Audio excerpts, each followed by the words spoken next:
Par rapport à... Non, c'est le mandataire. Moi, je l'accompagne en tant qu'avocat. Après, je placerai moi si c'est utile.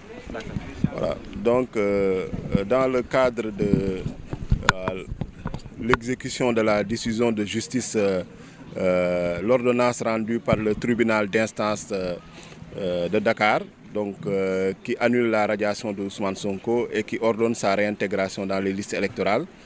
Donc, on est venu notifier, signifier à la Sénat la décision. Donc, comme vous le savez, la Commission électorale nationale autonome joue un rôle important, notamment dans la supervision du processus électoral. C'est une autorité administrative indépendante qui doit, en tout cas, jouer le rôle d'arbitre.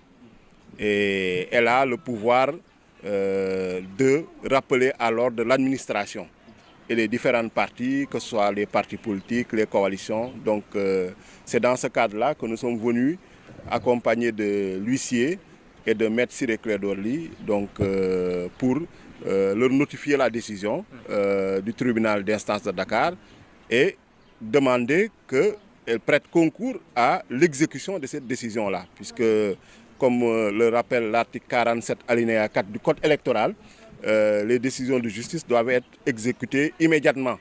Donc, puisqu'on est dans le processus électoral et on est pratiquement bientôt la fin des dépôts des dossiers de candidature au niveau du Conseil constitutionnel, donc nous constatons que l'administration ne joue pas son rôle.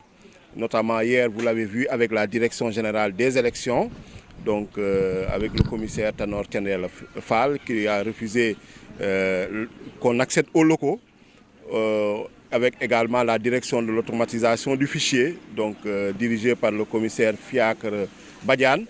Et ce matin, avec au niveau de la Caisse des dépôts et des consignations, dirigée par l'ex-magistrat Seydina Issa Sall, qui ne fait pas honneur en tout cas à son ancienne corporation, dans le respect de la légalité. Donc aujourd'hui, nous avons été accueillis par le chef du protocole du président, et moi-même, en tant que mandataire, j'ai été reçu par le président de la Sénat, M. Abdoulaye Sylla, et je lui ai en tout cas précisé l'objet de notre visite, qui n'est rien d'autre que de demander l'application et l'exécution de la décision du tribunal d'instance hors classe de Dakar et le rôle que la Sénat doit jouer dans ce cadre-là. Et en tout cas, nous lui avons notifié la décision et nous attendons que la Sénat joue pleinement son rôle. La dernière fois, on peut rappeler que la Sénat avait fait injonction à la Direction générale des élections de remettre les fiches de parrainage et que la Direction générale des élections avait refusé de s'exécuter. On avait intenté une procédure de substitution. Avant que cette procédure puisse aboutir, l'ancienne équipe a été renvoyée par Macky Sall pour nommer une nouvelle équipe. Donc nous espérons, en tout cas, malgré les réserves qu'on a sur certains membres de la Sénat qui seraient en tout cas en accointance avec les partis politiques, mais malgré tout, nous espérons que la Sénat va jouer pleinement son rôle que lui confère le code électoral et la loi portant création de la Sénat. Voilà donc en résumé l'objet de notre visite. Et comme nous le disons partout, nous demandons que l'exécution d'une décision de justice et qu'on rende à Ousmane Sonko ses droits et pour que le peuple sénégalais puisse exprimer librement son choix dans le cadre d'une élection transparente, inclusive et démocratique. D'accord, mën nga ñu ko tënkal si wala tey ngeen ñëw Sénat lan lañ mën a jàpp tey ginnaaw ba ngeen demee si biir. waaw tey dañoo ñëw Sénat pour xamal leen ni décision ba nga xam ne honorable juge Racine Thion moo naxasaay loo xam ne mooy radiation Ousmane Sonko ci liste électorale annulé ko ba pare joxe ndigal nañu delloo Ousmane Sonko ci liste électorale yi.